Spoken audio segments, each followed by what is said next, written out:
Greetings, ladies and metalgents, and welcome to this narration of the web novel Humans Don't Make Good Familiars, taken from Reddit. If you're new to the series, there is a playlist listed down below. And as always, I hope that you enjoy. Chapter 64. Jake's POV. Night had come and gone. I got some sleep, but not much. We slept in shifts just in case the fire didn't keep all the animals at bay. I was third watch, so I ended up waking up quite early, and I have a bit of a hard time falling back asleep once I'm awake. So I just stayed up and talked with Vindicta since it was her turn on watch. Once the sun had come up, we all had some fruit that Suma grew from some seeds stored in my shoulder perch, then headed back down the trail.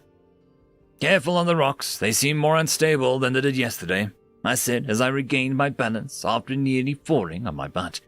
No kidding, one pack said. And here, I was about to order Paxos to do a little dance, he said sarcastically. How is everyone's mana, by the way? Suma asked the group. I'm still drained, but not nearly as bad as I was last night, Vindicta said, desperately clinging to Orgosa's saddle as she skidded around on the loose rocks. Although she didn't seem to be out of control. In fact, Orgosa was the only one of the familiars who seemed in her element. I am feeling better, but a few more hours of sleep wouldn't have hurt, Bunpack complained. Jake? Sim asked. Okay. I'm okay. I've been up long enough to not be too tired, I said. Our journey down the mountain was long, tiring, and did I mention long? Because it was. We had to stop, eat, and rest on 5 separate occasions, much of which I was the only one who could carry all 3 because their familiars couldn't go on.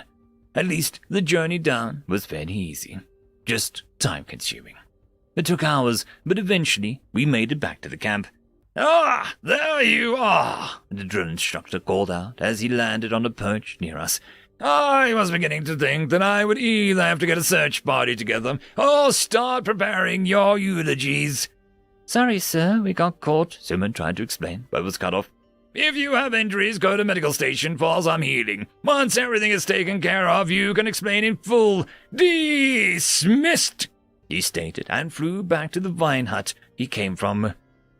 I see his concern for us hasn't dulled his charm, I complained.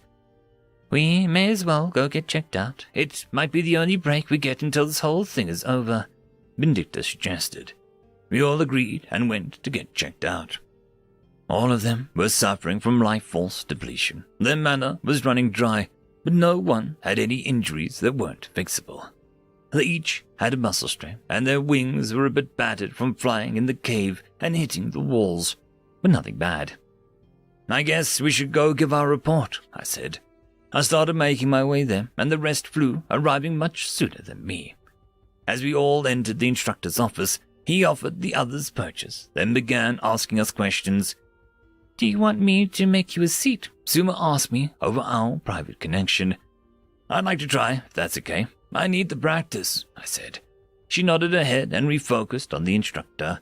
I'd seen the stun plenty of times, but never tried myself. I started channeling magic, then imagined the vines coalescing and twisting into the shape of a log. Nothing fancy, just a cylindrical bundle of vines. As I pictured this, the plants began to twist and conform to the shape in my head. I was ecstatic by the event, but when I looked around, no one had even noticed. Well, it's a normal event for them, I suppose, I thought to myself. I took my newly formed seat and resumed listening to the instructor and the others' conversations. And then Lady Suma summoned Sentinel to cover our escape from the cave, Bunpack said, after which I collapsed the entrance to the area and she unsummoned him. And I assume that you left that cave after that, the instructor asked. Yes, sir, Vindicta said. After we did, Bunpack collapsed the cavern so that the creatures couldn't follow us. But I thought you said that you were nearly out of mana, the instructor asked. Jake, Sentinel lent him some, Vindicta said. Why did I keep using my familiar name? I asked Suma privately. It's a formal meeting. Why do you think Bunpack called me Lady Suma? She explained. We have to use our proper names. Which reminds me, she said to me and interrupted Vindicta to address the instructor. Sir, we have something else to report. Recruit 6 has received a name. Vindicta. The instructor seemed taken aback. I sent you into the forest on a retrieval mission, and you came back a day late, beaten to the dragons, and with a new name, he sighed. Fine, I'll make a note of it, and send off the report to the Royal Citadel. Thank you, sir, Vindicta chirped happily.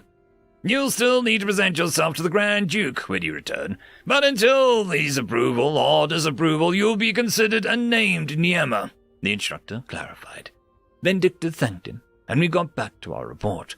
We spent a solid hour being debriefed, and all I could think the whole time was how much I wanted to go home and shower. But I couldn't just yet. Okay, well, take a rest for a few minutes. The rest of the recruits are just about to start today's familiar combat training. End of chapter. Chapter 65. Jake's Point of View. You'll still need to present yourselves to the Grand Duke when you return, but until his approval or disapproval, you will be considered a named Niema, the instructor clarified. Vindicta thanked him, and we got back to our report.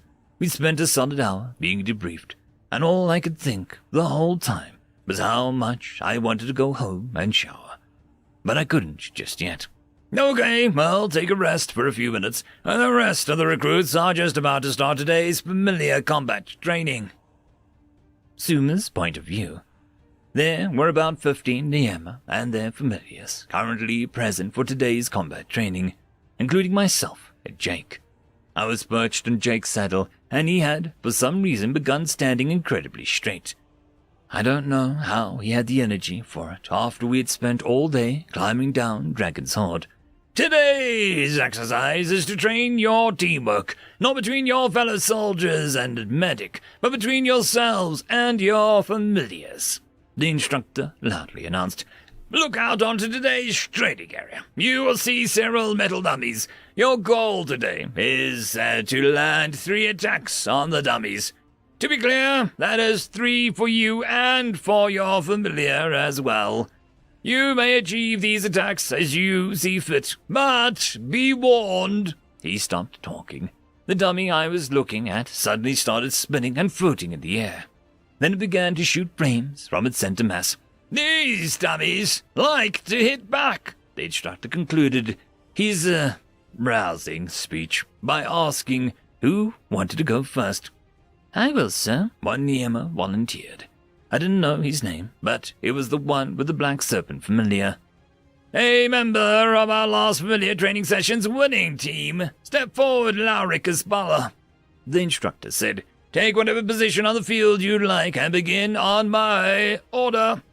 Lbry felt his familiar's saddle and flew to the boulder on the battlefield. His familiar went to the opposite end of the field and hid inside a pocket of tall grass. Then the black serpent did something I certainly hadn't expected. It disappeared. Now, that is some good camouflage, Jake mumbled. I knew the black serpents could do such things, but I did not expect them to be so effective at it, I said, stunned. Seemingly, all the recruits were impressed with Lbryk's familiar's ability. So much so that we were all ordered to be silent by the instructor. Begin, the instructor called out, and Lbry and his familiar, which was now blending in almost perfectly with the tall yellow grass, went on the attack. Lbry flew high up and then dive-bombed straight at the dummy. Meanwhile, his familiar snuck up behind it. As Lbry was falling, he launched a fire spell at the dummy, engulfing the creation in flames for a moment. Just as he neared impact, Lbry flared his wings, cutting his speed, and pulled up and to the right, narrowly missing one of the contraption's many segmented limbs that were splayed in all directions. Really, it appeared more like a bush without any leaves rather than a training tool. But the fire that shot out of its limb and burned Lbryk's feathers told a different story. The serpent familiar cried out and launched itself through the air. Its body collided with the dummy and encircled it. Then it unhinged its jaw and sprayed some kind of green liquid onto the dummy before releasing it and retreating back to the tall grass. It had bought its master enough time to escape, and Lbry was back in the sky preparing another attack. This time, he attempted to use the ground and dirt by casting a spell to immobilize the device.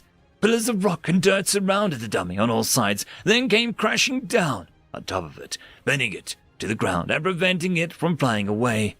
Lowry wasted no time diving down for another attack, forming another fire spell and slamming the flames into the dummy. His familiar once again came out of hiding, but this time it wasn't for the grass, but from one of the boulders Lowry had used earlier. Then it changed its color from yellow to brown to blend in, but was now dropping its camouflage and landing the final blow on the dummy. "Impressive," the instructor called out to Lowry and his familiar as they approached and rejoined the group. "Now who would like to go next?" End of chapter. The algorithm reckons you should be watching this video next, and I recommend that you should be always watching my video. So, click with energy! And yes, clicking that does help the channel. Thank you very much. I would just quickly like to give thanks to our Tier 5 members: Alithia, Barky, Feudicual, Meridian117, Cam Maxwell, Casper Arnholtz, Albarden Gusta, Savage Patch Papa, and Lord Azrakal.